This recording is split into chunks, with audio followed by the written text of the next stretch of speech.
Chers amis, écoutez, c'est très important. Mais vous avez vu, on a quitté les Français pour aller vers les Russes. Et puis finalement, on a vu ce qui s'est passé. On a vu que finalement, l'armée ou les éléments russes qui étaient censés assurer la sécurité avec nous à Kidal, quand je dis nous, je m'inclus volontiers parce que bon, là, on est en train de faire la guerre dans un plateau, enfin dans une salle climatisée, sur un plateau de télévision. Et ceux qui étaient là ont pu comprendre que les forces en présence ne permettaient pas d'envisager le succès de l'armée malienne. Donc, les Russes ont préféré un repli. C'est un élément qu'il faut interroger parce que, est-ce que pour tout ça, pour tout l'argent qu'on leur donne, parce que ce n'est pas gratuit, il faut qu'on assiste, lorsque nous sommes attaqués, à une bérésina, à une débandade de l'armée russe. Non. De Africa Corps. Maître Sosa. Je sais que vous ne serez pas d'accord, hein, mais bon, enfin, j'ai lancé le débat. Pas que je ne serai pas d'accord. Mon avis ne compte pas. Je ne suis rien dans cette affaire. Je m'en tiens aux faits. Quand vous dites qu'on a quitté la France pour aller chez les Russes, qui a quitté la France? Oui. Qui a quitté la France? Écoutez, je vous rejoins. D'accord. Les personnes l'ont quitté, c'est la France qui a quitté. D'accord. Toujours avec arrogance, avec suffisance. Parce que la France estime, la France macronienne, je ne parle pas du peuple français, qu'on ne peut pas négocier avec des nègres.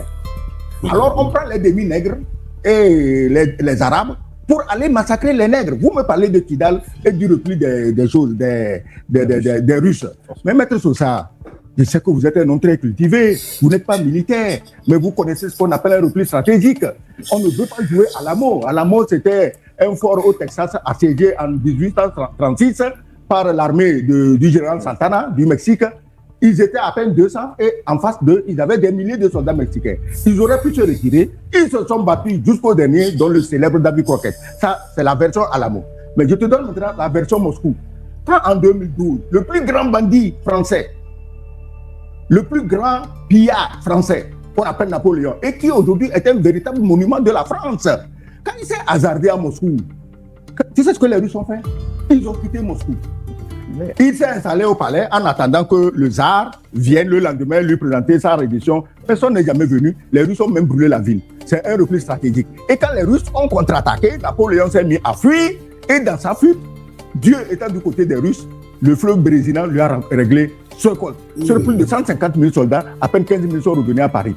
Donc le repli stratégique est une ruse de guerre. Et je suis étonné que les Touaregs, les terroristes qui sont encadrés par les nazis ukrainiens, que ces Ukrainiens ne connaissent pas l'histoire de leur pays, parce que les Ukrainiens c'est Russes, des Russes qui ne connaissent pas l'histoire de leur pays, pour se dire attention, si les Russes se retirent, ce n'est pas une défaite. Ils se retirent pour revenir vous mater et ça n'a pas manqué. Ils sont revenus les mater. Donc, on a laissé la France, on est allé en Russie. Ce discours-là, il est humiliant pour toute la race noire. Non. Les Noirs ont le droit d'aller avec qui ils veulent, quand ils veulent, comme ils veulent. Non. La France même vit aujourd'hui grâce à la Russie. Pourquoi vous nous empêchez, nous, de parler avec les Russes? Non. Personne n'a empêché de parler avec les Russes. Les faits sont là. Il ne faut pas tourner ça en ridicule. Il ne faut pas prendre ça comme une faute, comme un défaut, comme un délit. Pourquoi, dès qu'on dit que les Russes ont mal fait quelque chose, vous devez vous en offusquer? Non, les Russes sont venus parce que quelqu'un était carent. S'il vous plaît. Quelqu'un était carent. C'est pourquoi les Russes sont venus. Est-ce que quelqu'un a cherché les Russes? Est-ce que vous permettez un autre point de vue? Chers amis, ça chauffe. Dans cette vidéo, je commente un passage important sur Kidal, Africa Corps et la notion de repli stratégique. C'est très important. La question posée est simple. Quand une force recule sur le terrain, est-ce forcément une défaite ou bien cela peut-il être un recul militaire? Dans l'extrait, vous constatez deux lectures s'opposent. D'un côté, maître Eric Emmanuel Sosa, avocat au bio du Togo, estime que le repli des partenaires russes ou d'Africa Corps montrait une insuffisance de la vie militaire à Kidal. De l'autre, chers amis, l'ambassadeur Sogoyou Kegewe, récemment nommé par le président du Faso Ibrahim Traoré comme membre du Conseil d'orientation de l'Institut des peuples noirs, Farafina, IPN Farafina, rappelle une règle ancienne de l'histoire militaire. Reculer ne veut pas toujours dire fuir. Et là, l'exemple historique est fort.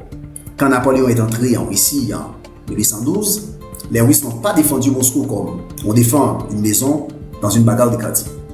Ils ont reculé, ils ont laissé l'armée française s'épuiser, puis ils ont contre-attaqué dans des conditions beaucoup plus favorables. Résultat, Napoléon est entré en Russie avec une immense armée, mais il en est ressorti affaibli, humilié et brisé par le temps, l'espace, la fatigue et la stratégie russe. La famille, cette histoire nous apprend une chose. Dans une guerre, il ne faut pas juger trop vite une manœuvre militaire. Un repli peut être une faiblesse, oui, mais il peut être aussi une stratégie militaire. Tout dépend du contexte, des forces, en présence, du renseignement disponible et de la suite à des opérations. Dans le cas du Mali, il faut donc éviter les conclusions rapides. La vraie question n'est pas seulement pourquoi une force a reculé, la vraie question, que s'est-il passé après? Si le terrain est repris, si l'ennemi est contenu, si l'armée se réorganise, alors le récit de la défaite devient beaucoup plus fragile. En résumé, Kidal ne doit pas être analysé seulement avec l'émotion du moment. Il faut regarder la stratégie dans le temps long. Parce qu'en géopolitique comme dans la guerre, parfois celui qui recule aujourd'hui prépare la réponse à des débats. A bientôt pour une nouvelle chronique géopolitique avec Wesley.